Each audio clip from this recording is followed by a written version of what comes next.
This past month, we saw something truly remarkable at a moment in this country when DEI initiatives are being attacked by politicians across the country.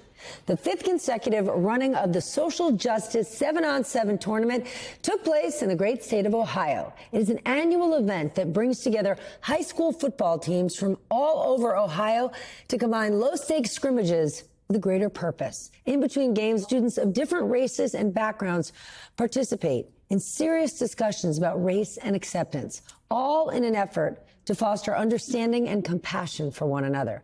Joining me now are the co-founders of this extraordinary tournament, Al Powell, retired football track and field coach, and Jim Place, retired football coach. Gentlemen, I was so excited to learn about this effort and honored to meet you both. Al, tell us more about the event and why exactly you started it. Well, it started as a result of the horrors that took place in, 2020. I was just overtaken by that. And my young people were upset and talking about doing some things that we didn't need to happen. And I was just totally upset and disappointed about it. I talked to my friends in Minneapolis, Coach Larry McKenzie, who's a great there, and Peter Hayden, Dr. Peter Hayden, and they said, get with someone who you can ally with. And you have to do something. You can't sit in that pain. And I called my good friend of 40 years, Jim Place, the legendary Jim Place.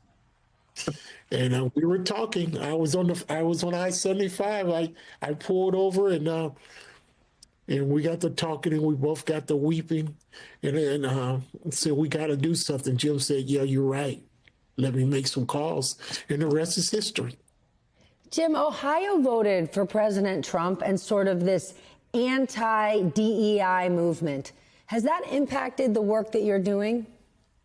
Amazingly, Stephanie, just the opposite. We feel like we made our product so strong. It's very simple. How can we use football to promote better relations between the races? And we have found some resistance. But you know what? Al and I have taken the philosophy of let's make our product so strong that everyone will be part of it. How can you be against football? And how can you be against better relations between the races? So it's grown from 24 the first year to 72 teams and 3,000 participants this past year. Why do you think, Al, it has been such a success? What resonates with people? Well, we tell people when we come in there, when the young people come in, we all agree that we are a work in progress. Life is like algebra. In order to solve your X, you have to know your Y. What is your purpose? What is your purpose? And there's an old saying, the Earth, Wind, and Fire used to say in a song a long time ago, the child is born with a heart of gold. And it is up to us to make sure that heart of gold don't turn to stone through hate and disagreement. We can all agree to disagree, but we need to be civil with one another. Well, I like Earth, Wind, and Fire much more than I like algebra. Jim, with the country feeling so divided right now, what is your advice on how people can foster more understanding and compassion in their own lives? One of the main messages that we deliver, Stephanie, is contact brings acceptance. The more we can come together, the more we can meet each other, the more we can be around each other, the more we're going to accept each other. And that's what this event is. We bring young men from the inner city, we bring men from out in the rural areas, and we say, talk to each other.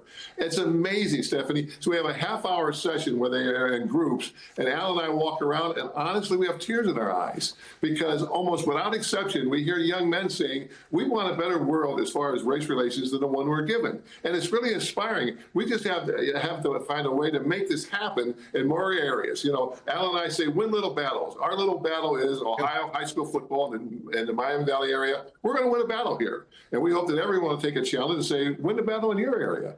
Oh, I just love this sentiment. Al, last word to you. Well, we're bringing teams in. It's just not Ohio. We have teams from Michigan. We have teams from Kentucky. Teams of Indiana has inquired, want to know if we can move back just a couple of days before they can participate. I'm like, what? Jim, can you believe this? I mean, there are schools who are showing up and then offering their facilities as well. It's just been a beautiful event. It can happen. We are a work in progress. And we're going to make progress, make progress, not excuses. Jim? It's going to grow. And we have a firm belief. You know what else? People want to be good. They just don't, they have the why. They got to know the how. And in our small world, we're giving them the how. And so that's what we want to provide. But there's a belief that people want to be good. Yes. Without a doubt, gentlemen, you two don't just want to be good, you are doing good, and I am truly grateful. I'm so glad to have met you both tonight.